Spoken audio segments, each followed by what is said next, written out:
Video शुरू करने से पहले हमारे चैनल को लाजमी सब्सक्राइब करें और इस नावल की अगली एपिसोड देखने के लिए ज़्यादा से ज़्यादा चैनल को सब्सक्राइब करें। मेरा नाम कामरान है। लोग प्यार से कामी कहते हैं, कुछ प्यारा हूँ और कुछ आजकल के फैशन ने भी प्यारा बना दिया है।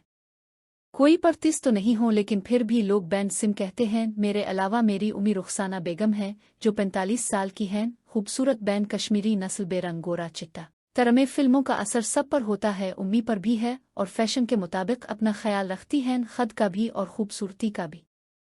फिर मुझसे बड़ी बहन से अरूसा नाम है, प्यार से रोची बुलाते हैं। उम्र 22 साल MB कर रही है, बहुत भी प्यारी है। खास हिस्से जो मोटे होने चाहिए कनी वे भरे भरे थे जैसे, और 20 लड़कों बुजुर्गों के दिल पर अपने हसन की छुरी चला चुकी है। मेरी बहन की शक्ल बड़ी हद तक सीध तूबा आमिर जैसी है। आमिर लियाकत की बीवी, माथा बाल नाक अंखें सब इससे मलती जलती है। कद 5.5 है। फिर मैं कामिया कामचूर जो 21 साल का हूँ। BSc पास कर जाना और बनाना मेरा शौक है। सीना 6 पैक तो नहीं बने, अलबत्ता जिस्म देखकर पता चलता है कि जैम जाता यौन। मसल्स भी अच्छे खासे हैं, सलमान खान जैसे तो बिल्कुल नहीं। कद 5 फुट 9 इंच में बस इत्तेफाकिया पैदा हो गया। मेरी बहन रोची पैदा हुई थी तो वालिद मोहतरम इसको देखने पाकिस्तान तशरीफ लाए और जाते जाते उम्मी को नया तोहफा भी दे गए। काफ़ी समझ बोझ के बाद हम ज़ाय न करना ही बेहतर समझा और बहन के पीछे पीछे 1 साल बाद ही मैं भी आ गया। फिर मुझसे 15 साल छूटी क्यूट सी एक बहन मरियम है जिसको प्यार से मुरीद कहते हैं। ना जाने माँ बाप को क्या सूझी के जवान औलाद की मौजूदगी में एक और बच्चा पैदा कर दिया। तब मैं और अरूस समझदार ही थे जब मरियू पैदा हुई। अबू जी वहाँ यूके फिर होते हैं जो कि किसी कंपनी में अकाउंट्स की नौकरी करते हैं। उनकी उम्र 50 साल है। दादा की थोड़ी से ज़मीन थी, वो बीच बाच कर बाहर निकल गए थे, वही सीटल हो गए और 15 एकड़ के करीब ज़मीन भी खरीदी। 2 प्लाट में मुजफ्फराबाद में और 2 घर हैं, एक में हम रहते हैं, एक किराए ये दे रखा है जो कि हमारे घर से 8 या 10 किलोमीटर दूर है। यानी बेशुमार दौलत तो नहीं थी लेकिन फिर भी अल्लाह का शुक्र से काफ़ी कुछ था। मैं बचपन से ही हर लड़के की तरह पढ़ाई से दिल चुराने वाला था। अब लड़कों के कबीले का नाम तो नहीं डुबो सकता था, इसलिए गुजारे की पढ़ाई करके लड़का बरादरी की नाक ऊंची भी रखी। बस इतना पढ़ लेता था कि पास हो जाता। मुझे कौन सा एटम बम के पुर्जे बनाए हैं, बाकशिश शक्ल पर रिसर्च करनी है। मुझे नहीं पता अपनी आप बीती कैसे शुरू करूं। मुझे लिखने का इतना शौक भी नहीं, चुनांचे छोटी मोटी गलतियों को इग्नोर कर दीजिएगा। अगर नहीं करना तो मेरा किया जाता है। खैर, हमारा घर पाकिस्तान के मॉडर्न घरानों की तरह एक घर है, कुछ कुछ फैशन कुछ कुछ मजीब। इसलिए हम 1-2 बार यूके गए, कुछ माह रहे, इंजॉय किया और वापस पाकिस्तान आ गए। हलानक्का हम सब के कागजात भी बन चुके हैं लेकिन पाकिस्तान में अच्छी जिंदगी गुजर रही है, चुनांचे यूके में रहना ज़रूरी नहीं था। मेरा ख्याल अब कहानी के तरफ आते हैं। काफ़ी तारुफ हो चुका है। मुझे भी दूसरों की तरह अपनी फैमिली से मोहब्बत थी। हम एक दूसरे से जड़ कर रहते थे। तंग करना, छेड़ छाड़ करना भी चलता है। और लान में खेल तमाशा भी। मैं तब BSc के पेपर्स दे रहा था। मेरा ख़ानदान जद्दी पुश्ती हिसाब रियाजी में माहिर था। साले सब 100/100 नंबर लेने वाले साबिर, और मैं जिसको रियाजी से चढ़ थी। मैट्रिक से लेकर अब तक रियाजी मेरी बड़ी बहन भी मुझे पढ़ाती थी। पढ़ाई के दौरान मेरा सर अक्सर उसके सर के साथ टकरा जाता। मैं जान बोझ कर मार देता। गर्मी के दिन थे और पहाड़ी इलाके में हब्स बनी हुई थी जो कि मामूल की बात है। रोची मेरे सामने मेरे भी बेड पर बैठी थी, कद्दू कलर का काए का सूट पहने हुए थी। इसकी कोहनी बेड के गद्दे में पेवस्त थी और उसका हाथ उसकी ठोड़ी के नीचे इसको सहारे दे रहा, यानी बाईं हाथ पर उसके चेहरे वजन था और दाएं बात से वो रियाजी का एक सवाल हल कर रही थी। मेरी अचानक नज़र इस पर पड़ी। दोपट्टा तो वो लेती नहीं थी, ना ही उम्मी बेपर्दगी की भी हद है। मैंने फिर बाजी रोची के चेहरे की तरफ देखा। इसका ध्यान कापी और सवाल की तरफ ही था। मैंने फिर की तरफ, लेकिन इस बार गहरी नज़र से देखा जिसमें अजीब सा सरवर दौड़ा गया। अगले ही लम्हे दिल ने मुझे इज्जत के साथ मुखातिब किया, जैसे इमरान खान नवाज शरीफ और जरदारी को मुखातिब करता है। ओए बेगैरता, ओए कमीने, बहन है तेरी।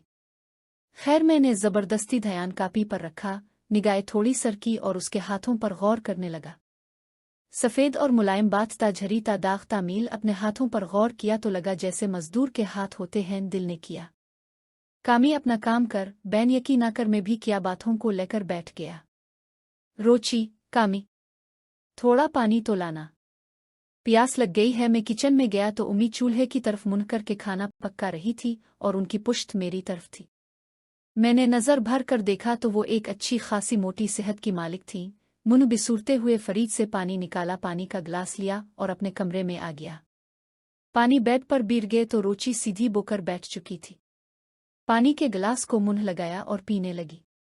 मेरी नज़र उसके गिलास से बोती हुई उसकी गर्दन पर आई।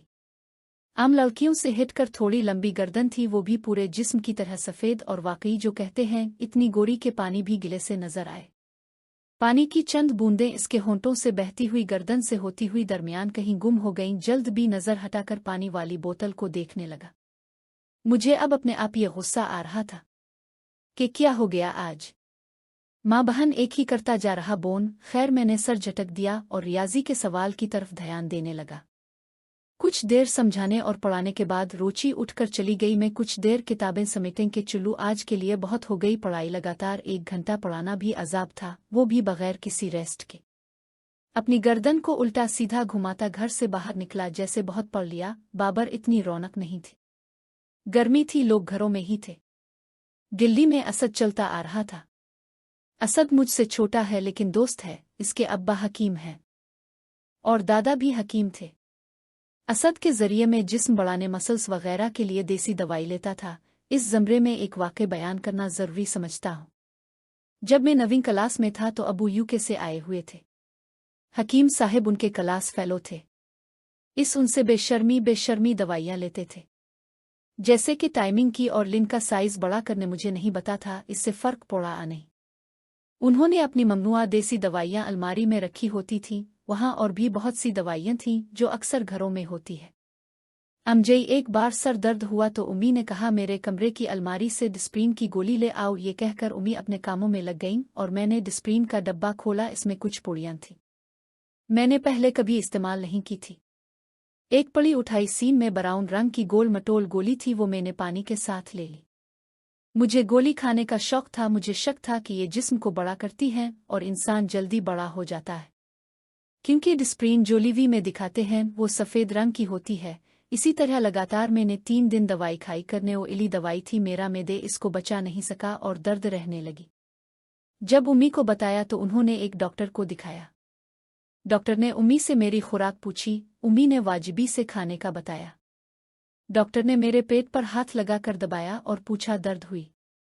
मैंने इस बात में सर हिला दिया। डॉक्टर ने उम्मी से कहा, इसने कुछ उल्टा सीधा खा लिया है, मैदा दर्द है इसका। डॉक्टर ने दवा दी। हमने अस्पताल के मेडिकल स्टोर से वो खरीदी। रास्ते में उम्मी ने पूछा, कामी बेटा क्या खाया था? मैंने कहा, उम्मी सच्ची बाहर से कोई चीज़ लेकर नहीं खाई, बस अपने जो दवाई कही थी वही खानी, ब्राउन कलर की। उम्मी ने घोर कर मुझे देखा। है कौन सी ब्राउन? ब्राउन गोली डिस्प्रीन तो सफ़ेद होती है। मैं कहा, नहीं, स्प्रेन के स्प्रेन डब्बे में थी। उम्मी और मैं फौरन घर आए। उम्मी मुझे अपने और मुझे क्या दुखों कौन सी दवाई ली थी कमरे में ले गई। मैंने डिस्प्रीन का डब्बा उठाया, उसके अंदर एक पड़ी थी। पड़ी के अंदर गोलियां थीं, गालिबन 2-3 बाकी बच्ची थीं। उम्मी इस वक्त सर पकड़कर बेड पर गिर गई और दोनों हाथों से सर थाम लिया। उफ़ कामी, तुमने ये क्या खा लिया? क्यों उम्मी, ये किस चीज़ की गोली है? मैंने हैरानगी से पूछा। अब उम्मी क्या बताएं? मुझे कहने लगे, एक खाई थी। मैंने जवाब दिया, नहीं, हाँ एक खाई थी, लेकिन 3 दिन तक एक ही। उम्मी की आंखें फटी की फटी रह गई। गुस्सा भी था लेकिन उतार नहीं सकती थीं, क्योंकि अपनी भी गलती थी। फिर उम्मी ने मुझे दोनों बाजुओं से पकड़ा और अपने करीब किया और देखा। कहने लगे, बेटा कामी, तुमने गलत गोली खा ली है। अब किसी को बताना मत, लेकिन तुम्हारी जिस्म में कुछ भी गड़बड़ हो, दर्द हो तो मुझे फौरन बनाना। मैं तुम्हें डॉक्टर के पास ले चलूंगी। और फिर मुझे गिले लगा लिया। मैं इस वक्त 9वीं क्लास में था, समझदार तो नहीं था लेकिन बालिग था। उम्मी तो अजीब सी उफ़ीद, ये पहले नहीं थी। मेरा भी दिल चाहा मैं भी उम्मी को भींच लूं, लेकिन डर रहा था शायद उम्मी को मैं परेशान लगा। इनको लगा मुझे पेट में दर्द है, इसलिए बस बुत बना खड़ा है। समी ने मुझे बेड लुटाया पे और ऐसा लग रहा था जैसे अभी वो कमीज फाड़ कर बाहर निकल आएंगे। ये जज्बात मेरे लिए नए थे, ऐसा पहले कभी नहीं हुआ था। उम्मी ने मेरे पेट से कमीज बौसिन ताका पेट की मालिश कर सके। और थकने की वजह से दर्द होने लग गया था। मैं कहानी बनाने या झूठ बोलने के लिए नहीं कह रहा। इसो नहीं कह रहा। इस वक्त मेरा हम उम्र लड़कों से वैसे भी बड़ा था और बाकी अद्वियात का असर तो जो मैं ले रहा था। उम्मी फिर सर पकड़कर बैठ गई। उन्होंने फौरन अबू को काल मलाई और उनसे बात करने लगे। रस्मी सलाम दुआ के बाद उन्होंने अबू से कहा कि गुड़बड़ हो गई है, कामी ने आपकी मेडिसन खा ली है। आगे से अबू ने पूछा होगा कौन सी मेडिसन, तो उम्मी ने जवाब दिया वही जो आप हकीम से लाए थे, और उनका असर भी हो रहा है, इसके हार्मोन्स तब्दील हो रहे हैं। तो जाहिर है अबू भी परेशान हो गए होंगे, लेकिन क्या जवाब दिया मुझे नहीं मालूम। बस उम्मी हाँ करती रहे। फिर फ़ोन बंद कर दिया। फ़ोन बंद करने के बाद उम्मी ने दरवाजे की तरफ देखा। फिर उम्मी किचन में गईं और पानी का गिलास लेकर आ गईं। आते हुए कमरे का दरवाजे आधा बंद और बाकी खिले दरवाजे के सामने पर्दा डाल दिया। मैं बेड पर बिल्कुल सीधा लेटा हुआ था। उम्मी ने प्यार से मेरे सर में हाथ फेरते हुए कहा कि कामी जो मैं पूछूंगी वो सच सच बताओगे। मैंने ताबीदारी से कहा जी उम्मी आप हुक्म करे। बेटा जो मैं पूछूं वो किसी को बताना भी मत, ना रोची को और ना भी एहसान को, बल्कि किसी को भी नहीं। मैं भी हैरान हो रहा था ये कैसा रोज पूछने वाली है। ममाने ने माने मेरे जहन में फौरन इस वक्त रियाजी का टेस्ट आ गया। कहीं पता तो नहीं चल गया कि टेस्ट में फेल हो गया हूं।